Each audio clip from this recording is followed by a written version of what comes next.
सबसे पहले सभी जवानों को जय हिंद, वंदे मातरम, प्यार भरा नमस्कार।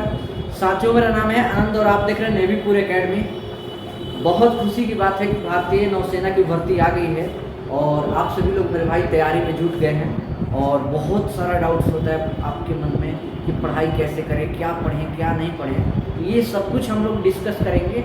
और आपकी जो सिलेक्शन है ना, कैसे आपका सिलेक्शन जो है ना आसान से आसान तरीक़ा से मेहनत करके आपका होगा, मतलब स्मार्ट वर्क के तौर तरीके से आपका सिलेक्शन होगा, किस तरीके से आपका सिलेक्शन होगा, वो सारी चीज़ें हम लोग डिस्कस करेंगे। और हाँ, मैंने खुद सिलेक्शन लिया है मेरा भाई, और आप भी सिलेक्ट होकर रहोगे। और हाँ, वर्दी आपको मैं दिलाऊंगा, बशर्ते कि आप ईमानदारी से और शिद्दत से मेहनत करेंगे। तो दोस्त चलिए अभी हम लोग फर्स्ट ऑफ ऑल अभी हम लोग देख लेते हैं भारतीय नौसेना एमआर और एसएसआर की जो भर्ती आई है। इसके लिए आपको ज़्यादा कुछ नहीं करना है। देखिए, सिर्फ और सिर्फ 3 स्ट्रैटेजी मैं दूंगा, 3 तरीका जो मैं बताऊंगा।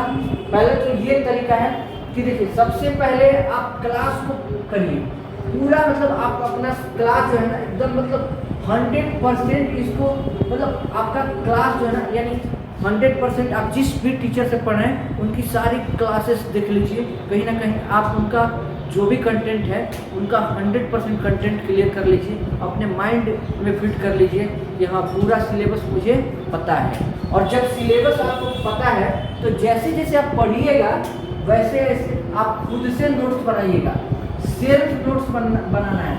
ऐसा नहीं कि पीडीएफ के भरोसे रहना है भैया। पीडीएफ यहाँ होना चाहिए, आपके इस मेमोरी में पीडीएफ होना चाहिए, ना कि आपका पेन ड्राइव में होना चाहिए, ना ही आपका मोबाइल का स्टोरेज में होना चाहिए। आपका पीडीएफ यहाँ फिट होना चाहिए। तो आप सेल्फ नोट्स बनाइए। और हाँ, मॉक रोज देना है, क्या रोज मॉक नहीं देना है, आपको लास्ट से 5 मॉक देना है। सिर्फ लास्ट में आपको 5 मॉक टेस्ट देना है। और सच्चाई की बात मैं बता रहा हूँ, मैंने मॉक दिया ही नहीं, सिर्फ 2 मॉक टेस्ट दिए थे, वो भी ऑफलाइन किताब में आता है। मैंने फ्रेंड से किताब लिया, भाई थोड़ा मॉक लगाना है, अपने बुक दे देना। मैंने लिया और बस मॉक 2 लगाए, लास्ट के 2 दिन बचे थे, 2 मॉक लगाए, बस उतना ही काफ़ी है यार। मॉक देखिए टाइम सफिशिएंट है, आप लोग को टेंशन नहीं लेना है, बशर्ते कि आपका जो चीज़ें ऑलरेडी पता है, मेहनत आप किए हैं शिद्दत से, तो आपको कुछ दिक्कत वाली बात नहीं है। बस आप लोग तैयारी करिए। और हाँ, ये जो की ऑफ सक्सेस है, और बाकी कितना घंटा आपको पढ़ना चाहिए, कितना घंटा पढ़ना चाहिए मेरा भाई, तो ये चीज़ भी मैं आपको बता देता हूँ। और हाँ, जो भी मैं बता रहा हूँ अपना ये स्ट्रैटेजी बता रहा हूँ, ना कि किसी का कट कॉपी पेस्ट है, ठीक है ना, ये ध्यान रखिएगा। किसी का कट कॉपी पेस्ट मैं नहीं बता रहा हूँ, ये जो भी स्ट्रैटेजी मैं शेयर कर रहा हूँ मैंने खुद अपने लाइफ में किया है। और हाँ, पहला चीज़, जैसे नेवी एमआर वाले बच्चे हैं, नेवी एमआर वाले बच्चों का सिलेबस आपको पता है, मैथ, उसके बाद साइंस, उसके बाद जीके, ये 3 ही सब्जेक्ट हैं। तो नेवी एमआर वाले बच्चे कम से कम, अगर देखिए अगर घंटे के हिसाब से पढ़ते हैं ना तो आपका सिलेक्शन नहीं होगा मेरा भाई। आप सब्जेक्ट के हिसाब से घंटे दीजिए। कैसे? जैसे इसका वेटेज है 25 नंबर का है, ये 25 नंबर का आता है जीके, तो इसको आप कम से कम मैक्सिमम 3 घंटा दे सकते हैं, 3 आवर्स आप इसको दे दीजिए, ठीक है। और बात करते हैं मैथ और साइंस मिलाकर, ये 25 नंबर का है, तो मेरे भाई आप इसको 3 घंटे दीजिएगा ना तो तैयार नहीं हो पाएगा, लेकिन फिर भी आप इसको 4 घंटे दे दीजिए मेरे भाई। स्कोरिंग टॉपिक है साइंस का, जो है ना साइंस का फिक्स टॉपिक है, इन्हीं से सवाल आते हैं। तो साइंस और मैथ्स का थोड़ा सिलेबस ज़्यादा भी हो जाता है, इसलिए 2-2 घंटे आप इनको दीजिए, ठीक है ना, 2-2 घंटे इनको दीजिए। 4-3 7 घंटे तो भाई आपको मेहनत करना ही चाहिए, अगर मैक्सिमम टू मैक्सिमम। बाकी आप इसको 3 घंटे पढ़ते हैं, इसको 2 घंटे भी पढ़ते हैं, आप इसको कितना पढ़ते हैं डजेंट मैटर, ये आपके 10th के एग्जाम पर डिपेंड करता है, 9th में क्या पढ़े हैं, आपका कैसा बेस है उस पर डिपेंड करता है, आपकी स्टडी का लेवल क्या है, आपकी आईक्यू लेवल क्या है, मतलब आपका बेस क्या है, मेन आपका बेस पर डिपेंड करता है नेवी एमआर का एग्जाम। और नेवी एमआर का एग्जाम जो है ना, हमें तो लगता है यार मतलब ये सबसे छोटा एग्जाम है, भले ही मतलब बच्चे तैयारी करते हैं बहुत ज़्यादा, लेकिन ये बहुत ही मतलब ईजी एग्जाम मुझे लगता है। और मैंने लाइफ का पहला एग्ज़ाम मैंने ये दिया और मेरा सिलेक्शन हुआ था। तो ये बहुत मेरे हिसाब से इजी है। और एसएसआर वाले को कितना घंटा देना चाहिए ये भी मैं आपको बता देना चाहता हूँ। एसएसआर वालों को कितना, ये जो भी है ना, ये की ऑफ सक्सेस है, एकदम से ध्यान दीजिएगा। एसएसआर वाले मेरे भाई आपको मतलब पहला science, then math, then GK और देन इंग्लिश, ये सारे सब्जेक्ट 25-25 नंबर का है। आप जीके को कम पढ़िएगा, 1 घंटे पढ़िए, बाकी सब्जेक्ट तीनों सब्जेक्ट को 2-2 घंटे पढ़िएगा, 2-2 घंटे, 2 घंटे, 2 घंटे, 2 घंटे, 2 घंटे।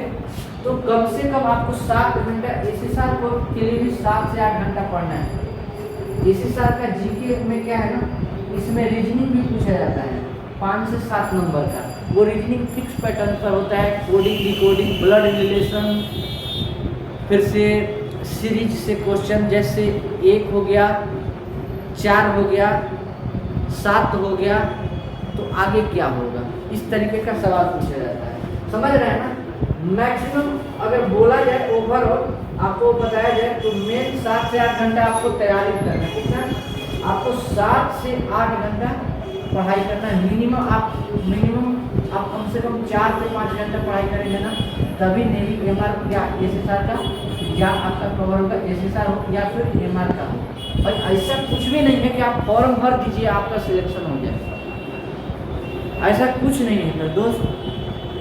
हलवा नहीं है कि चम्मच से इसे उठा कर खा लेंगे और सिलेक्शन हो जाएगा।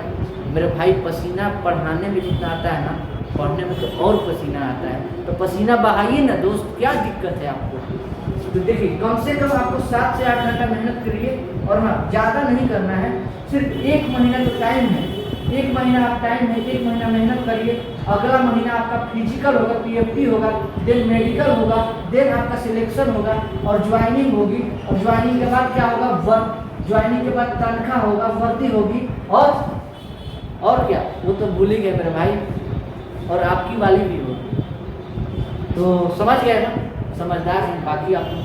तो ये थोड़ा सा है मेन, आपको क्या क्या टॉपिक्स पढ़ना है, क्या क्या जैसे टॉपिक्स पढ़ना है। जैसे मान के चलिए जीके में क्या क्या पढ़ना है। जैसे जीके में पढ़ना होता है पहला चीज डेज से सवाल पूछा जाता है, इंपॉर्टेंट डेज से सवाल पूछा जाता है।